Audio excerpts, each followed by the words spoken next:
Bueno, nos toca hablar de AINES. Yo lo que voy a hacer es primero dar una introducción, generalidades, antes de empezar a hablar específicamente de cada uno, y algunas características que fui encontrando en diferentes trabajos de investigación. Esta es la cascada del ácido araquidónico. A partir de acá se explica el mecanismo de acción de los AINES. La ciclooxigenasa lo que hace es transformar al ácido araquinódico, formando fosfolipasa A2, y que luego se transforma en prostaglandinas I2, E2, A2 y F2-alfa.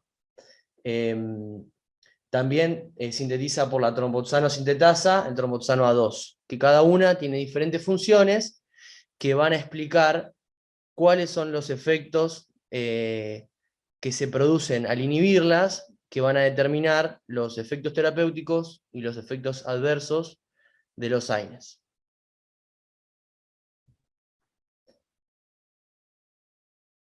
Bien, acá una breve reseña de qué hace las prostaglandinas con el dolor, por qué interfieren en el dolor. Lo que hacen las prostaglandinas es sensibilizar los nociceptores, aumentando los mediadores que producen hiperalgesia. Por ende, al inactivar las enzimas que producen prostaglandinas, bloqueas la sensibilización y la activación de las fibras nerviosas periféricas, disminuyendo el número de impulsos nerviosos. Bien, existen dos tipos de ciclooxigenasas, la COX-1 y la COX-2. La COX-1 es la que llamamos constitutiva, es la que se encuentra en el estómago, riñón y en las plaquetas, que hacen protección citotóxica de la mucosa gástrica y estimulan el flujo sanguíneo renal. Cuando esta es inhibida, devienen los efectos, la mayoría de los efectos adversos de los AINES. También aumenta en la inflamación crónica y en el líquido sinovial en la artritis reumatoide.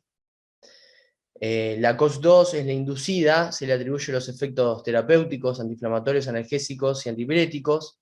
Se forma en el sitio de lesión y se encontró un rol importante sobre el sistema nervioso central.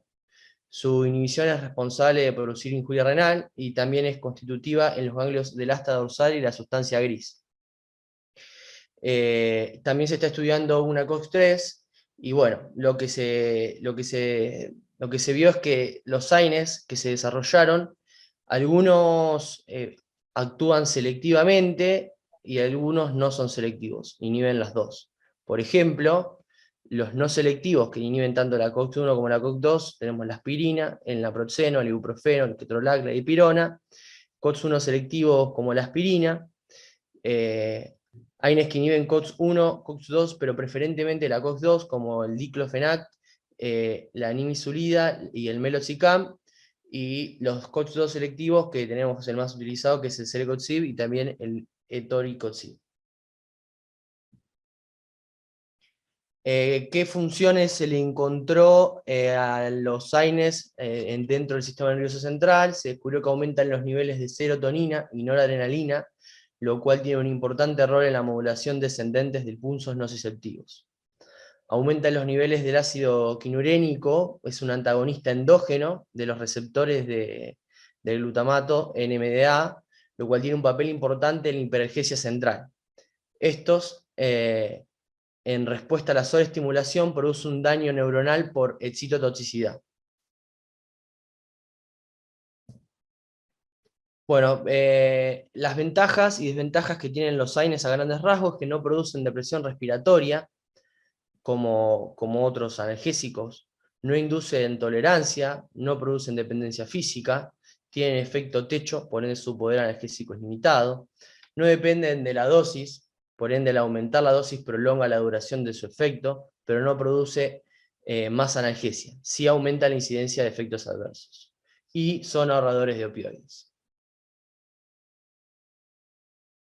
Farmacocinéricamente en general, después cada uno va a tener sus características, pero son ácidos débiles, se metabolizan en el hígado tras fenómeno de primer paso hepático, se unen a proteínas plasmáticas en forma elevada, tiene buena distribución gracias a su gran liposolubilidad, se dividen agentes de vida media corta, menos de 6 horas, como la aspirina, el diclofenac, el ibuprofeno, la indometacina, el ketoprofeno, y de vida media larga con más de 6 horas, como el naproxeno y el peroxicam.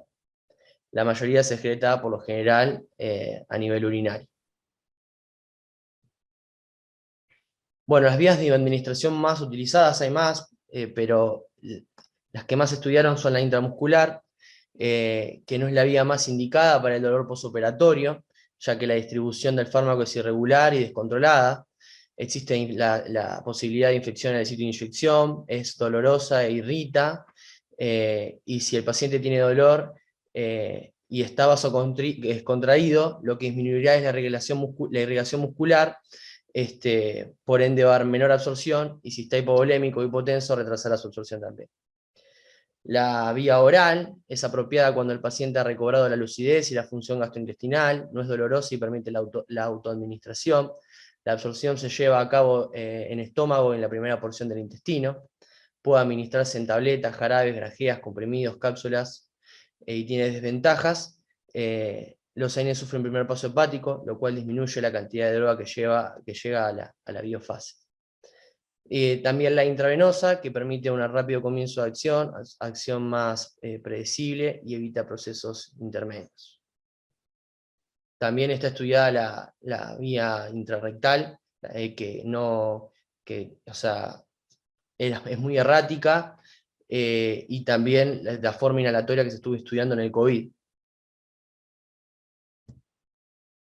Bien, los AINES y sus efectos adversos. Actúan sobre la presión arterial, interfieren en la regulación de la ATA, pero de forma limitada, ya que las prostaglandinas regulan el tono vascular de las arteriolas, el volumen de líquido extracelular y el balance del sodio. Ahora voy a hablar más de presión arterial, y encontré algunos trabajos que hablan sobre esto. El sistema nervioso central pueden producir meningitis aséptica por uso sistémico, más frecuente por ibuprofeno, acompañado de edemas periorbitario, conjuntivitis, parotiditis, pancreatitis, fatiga y convulsiones. Es más frecuente en mujeres con enfermedades inmunitarias y del colágeno. A nivel renal, las prostaglandinas C2 autorregulan el flujo sanguíneo renal y la filtración glomerular, la liberación de renina y la manipulación de agua y sodio. Cuando esta es inhibida, se produce azoemia con oliguria, llevando a falla renal aguda, hiponatremia, hiperpotasemia, edema, necrosis papilar, nefritis intersticial y síndrome nefrótico. Esto siempre se produce en contexto de hipovolemia, salvo los cambios en la TA. Bien, a nivel gastrointestinal, incluyen la dispepsia, las náuseas, los vómitos, las flatulencias, la úlcera péptica, la hemorragia gastrointestinal masiva. Se correlaciona con el uso prolongado de estos. La inhibición de la COX-1 produce daño de la microvasculatura por adherencia de neutrófilos, lo cual daña la microcirculación, la integridad celular y la citoprotección.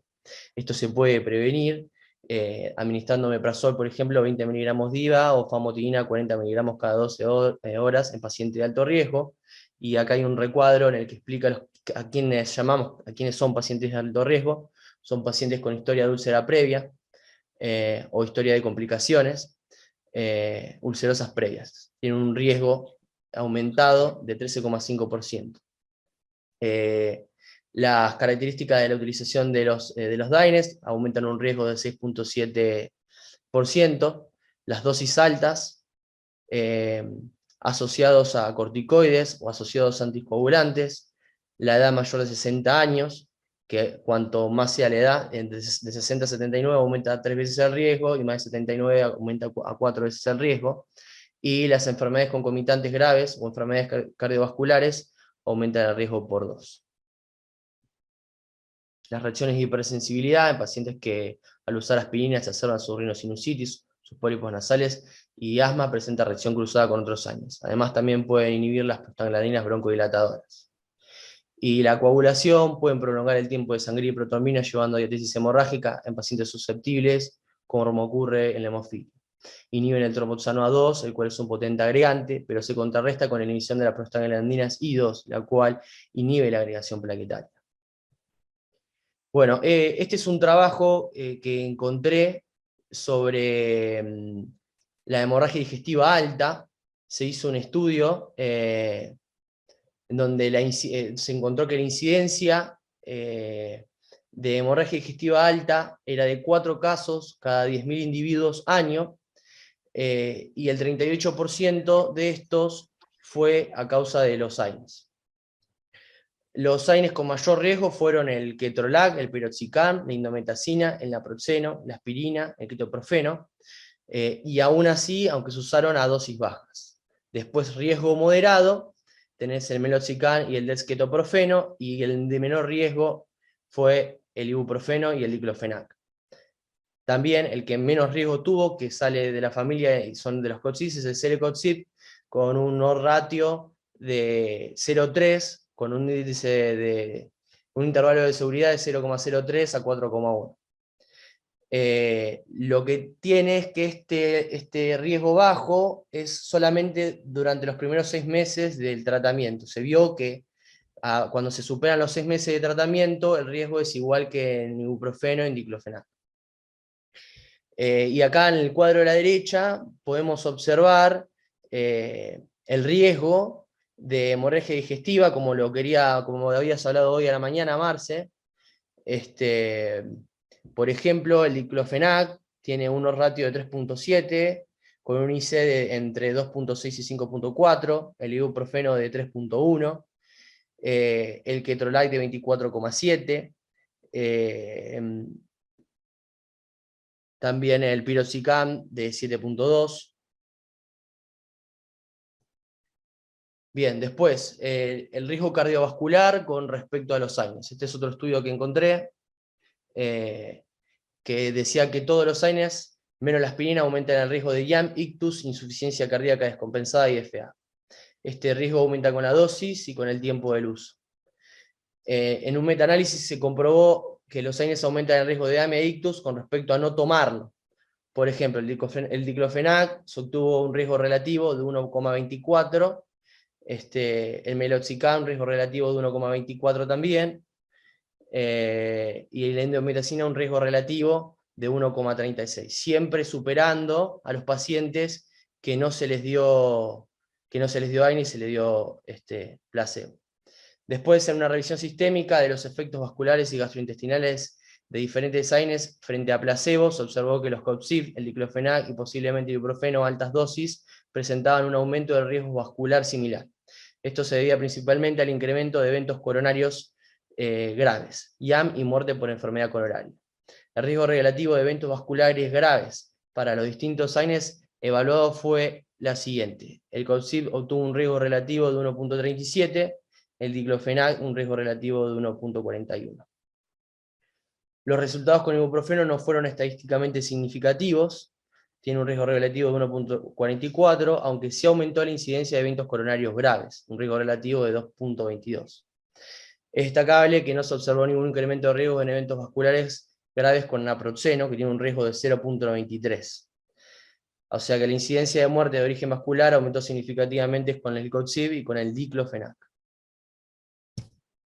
Después, también el aumento de la TA, todos los años aumentan la TA por retener sodio y agua, este aumento es de 2 a 3 milímetros de mercurio con variaciones considerables.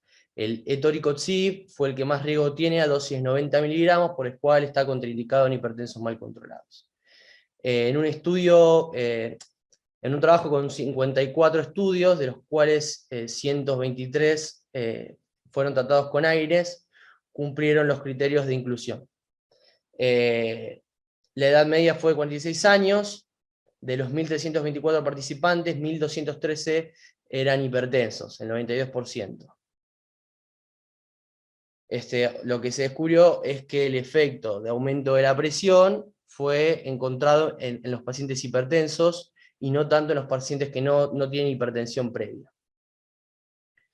Entonces, en estos pacientes, el aumento de la TA media, después de ajustar la cantidad de ingesta de sal en la dieta, fue de 3,59 milímetros de mercurio para la indometacina, 3,74 para el naproxeno, 0,49 para piroxicam, y la TAM disminuyó 2,59 para el placebo, 0,83 para el ibuprofeno, y 1,76 para la aspirina. Eso nos orientaría a que en pacientes hipertensos siempre es preferible utilizar ibuprofeno o aspirina, en los casos que sean necesarios, ¿no?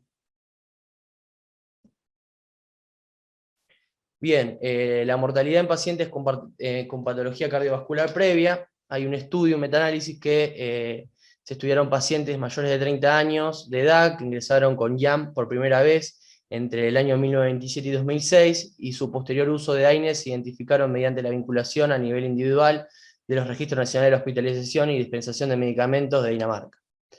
El riesgo de muerte y de infarto de miocardio recurrente según la duración del tratamiento con AINES se analizó mediante modelos multivariables de riesgo proporcional, estratificados en el tiempo y mediante tasas de incidencia por 1000 años persona. De los 83.677 pacientes incluidos, el 42.3 recibió AINES durante el seguimiento, de los cuales 35.257 murieron o tuvieron un infarto recurrente. En general, el tratamiento con AINES se asoció significativamente con un mayor riesgo de muerte o IAM recurrente, con un hazard ratio de 1.45 al comienzo del tratamiento, y el riesgo persistió a lo largo del ciclo del tratamiento, aumentando a un hazard ratio de 1.55.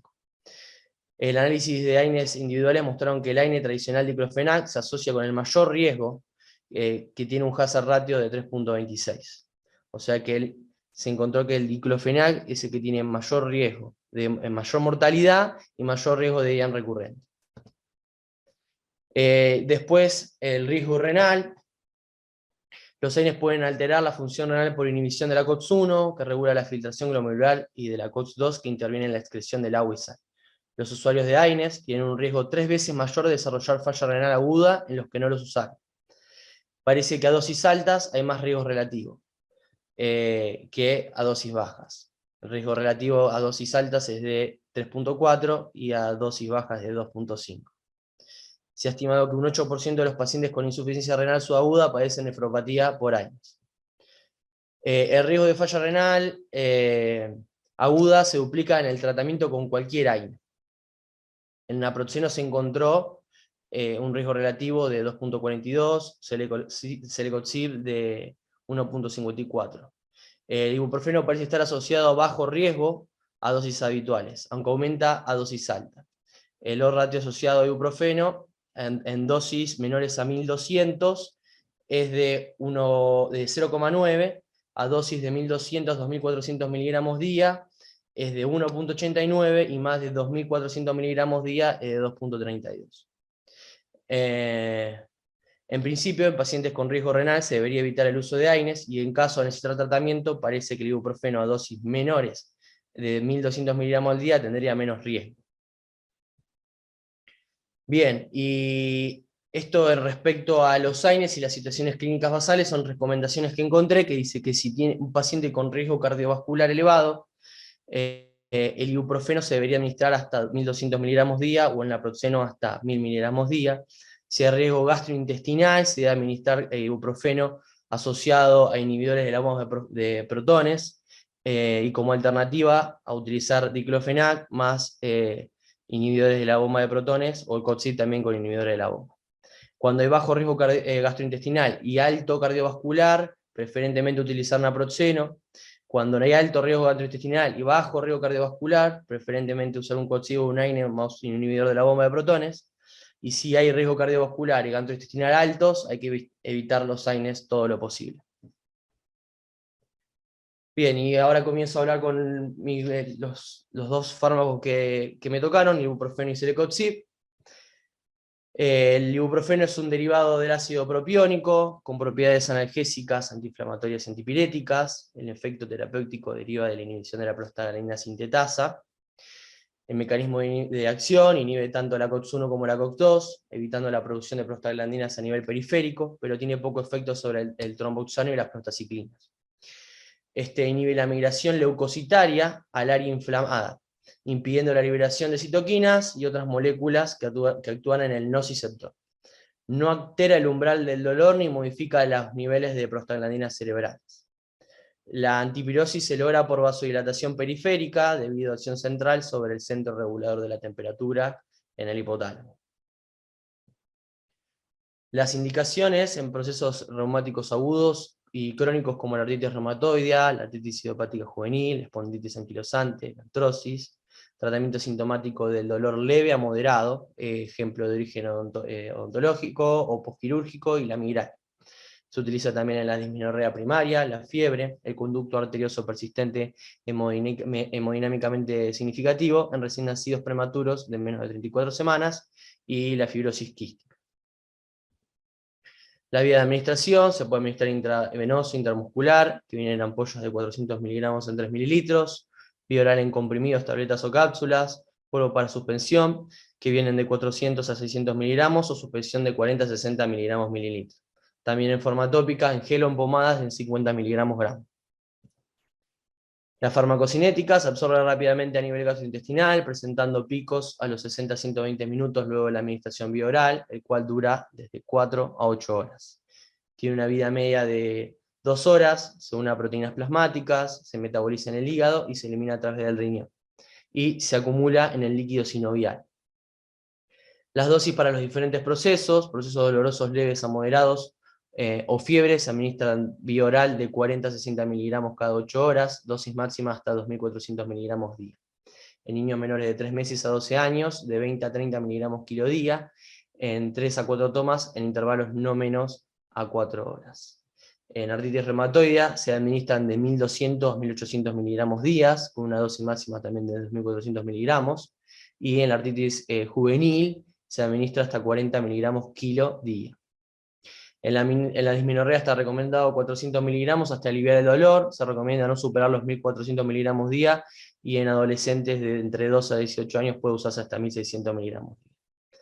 La dosis de carga para el dolor posoperatorio intravenosa es de 20 a 40 miligramos kilo, seguido de 10 a 20 miligramos cada 4 horas en goteo de solución fisiológico de dextrosa, que las infusiones no deben durar menos de 10 minutos.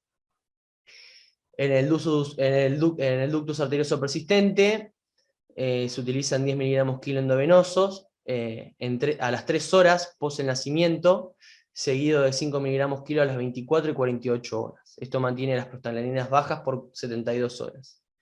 Y en la fibrosis quística se utilizan 25 miligramos kilo dosis. Si se da de forma crónica, hay que monitorizar los niveles de ibuprofeno, que deben mantenerse entre 50 a 100 microgramos mililitro. Bueno, los efectos adversos: hipersensibilidad, erupciones vesicobullosas y eritema multiforme. Produce nefrotoxicidad en pacientes deshidratados o con lesión renal, como síndrome nefrótico, insuficiencia renal crónica leve asintomática, les diseminado, llegando a producir nefritis intersticial aguda o insuficiencia renal aguda. A nivel gastrointestinal produce úlcera péptica, hemorragia gastrointestinal, náuseas, vómitos, diarrea, dispepsia, melena, hematemesis, exacerbación de la colitis ulcerosa o de las enfermedades de Crohn. En el sistema nervioso central, solo presentes a dosis tóxicas, dando insomnio, pérdida de audición, meningitis aséptica, llevando a acidosis metabólica y anemia plásica, trombocitopenia y alteraciones del hepatograma. A dosis mayores de 100 miligramos kilo puede llevar a falla respiratoria, fiebre y coma. Puede causar encefalopatía bilirrubínica en recién nacidos prematuros. Contraindicaciones en hipersensibilidad a AINES, broncoespasmo, asma, rinitis, angioedema, urticaria, antecedentes o actividad de hemorragia digestiva o perforación, enfermedad inflamatoria intestinal activa, insuficiencia renal, hepática, cardíaca grave, diatesis hemorrágica o otros trastornos de la coagulación, ACV, otras hemorragias activas, enfermedad coronaria, deshidratación grave, postoperatorio de ajuste injerto de bypass de arteria coronaria, enterocolitis necrotizante conocida o sospechosa. En el embarazo, durante el primero o segundo trimestre de gestación, hay un aumento del riesgo de aborto y malformación cardíaca o gastroquisis. El riesgo aumenta dependiendo de la dosis y de la duración del tratamiento. Lo que recomiendan es utilizarlo en casos puntuales. Y durante el tercer trimestre es contraindicación absoluta, produciendo toxicidad cardiopulmonar con cierre prematuro del ductus arterioso, hipertensión pulmonar. Fallo renal con oligohidroamnios, prolongación del tiempo de hemorragias e inhibición de contracciones uterinas. En la lactancia pasa a leche materna en bajas concentraciones, no contraindica la lactancia. Precaución: en personas que deban realizar uso crónico y estos les produzcan mareos o vértigo o alteraciones visuales, deben abstenerse a conducir maquinaria. Se debe ajustar las dosis en insuficiencia renal y insuficiencia hepática leve a moderada. debe usarse con precaución en niños y ancianos deshidratados, en pacientes con tratamiento de larga duración, con factores de riesgo cardiovasculares conocidos como síndrome metabólico, insuficiencia cardíaca clase 3 o 4, enfermedad coronaria, ACV, TDP o TEP, evitar dosis altas, ya que hay mayor riesgo de trombosis arterial. No debe entrar en contacto con soluciones ácidas como los antibióticos, los diuréticos, la cafeína, la dobutamina y el bicuronio, y no hay que dar en la misma línea que la alimentación parenteral, o se debe suspender 15 minutos antes de la administración. Hay que aclarar la vía de infusión durante 15 minutos con solución fisiológica al 0,9% o glucosa al 5% luego de utilizar. Interacciones. Los IECAS potencian su toxicidad y disminuyen su acción antihipertensiva. Los aminoglucósidos aumentan el riesgo de nefrotoxicidad y ototoxicidad. Los anticoagulantes y antiagregantes y el óxido nítrico aumentan el riesgo de hemorragias. También el ibuprofeno disminuye los efectos de los diuréticos y disminuyen la excreción del metiltrexato. Y bueno, acá por último, dos trabajos, uno sobre ibuprofeno y otro sobre el celecoxib, que el del ibuprofeno es un estudio sobre el ibuprofeno intravenoso en tratamiento de dolor postoperatorio. Es de un trabajo de la revista española de dolor. Se analizaron 79 estudios, de los cuales se seleccionaron 21, de los cuales 13 eran ensayos clínicos. Con un N de 406 se usó ibuprofeno entre 480 a 800 miligramos, 30 minutos antes del cierre de la herida quirúrgica, y luego se lo volvió a administrar cada 6 horas. Disminuyó el consumo de morfina de rescate con un P de 0,0330, disminuyó el dolor en reposo y disminuyó la latencia en los movimientos por 24 horas. Se estudió también en la histerectomía, en donde disminuyó el dolor en reposo y disminuye el intervalo del tiempo hasta comenzar a deambular. Redujo el consumo de morfina en un 19%. En cirugías ortopédicas, con un N de 185, redujo el uso de opioides un 39%, administrando 800 miligramos intravenoso durante la inducción. Se estudió la seguridad de administrar 400 miligramos a 300 pacientes, y en total de todos, solo el 22% tuvo efectos adversos, de esos cuales, de ese 22, el 88 fueron moderados. Y en pediatría se estudió en las amidalectomías, administrando 400 miligramos durante la inducción. No se vio un aumento de la incidencia del sangrado, redujo el uso de opioides, y redujo la incidencia, por reducir el uso de opioides, de náuseas y vómitos postoperatorios. Después, el trabajo de celecoxib por la Asociación Chilena de Dolor. Se estudiaron 93 pacientes, ASA1 y ASA2, los dividieron en 3 grupos, algunos le administraron placebo, que eran 30, el placebo era vitamina C, al otro le administraron, también eran 30 pacientes, 200 miligramos de celecoxib, y al otro grupo 400 miligramos de celecoxib.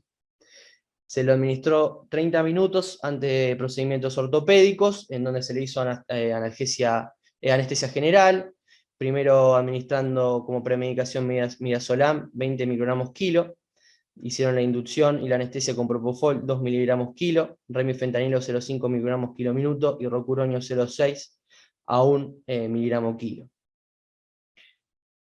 Se vio que la dosis de 400 miligramos resultó ventajosa, reduciendo el dolor posoperatorio. Fue el grupo que sacó menor porcentaje de dolor severo, que se estudió con la escala del dolor del 1 al 10, donde más de 6 era dolor severo. Pero entre los 3 grupos no hubo diferencia en el tiempo de recuperación posterior a la cirugía.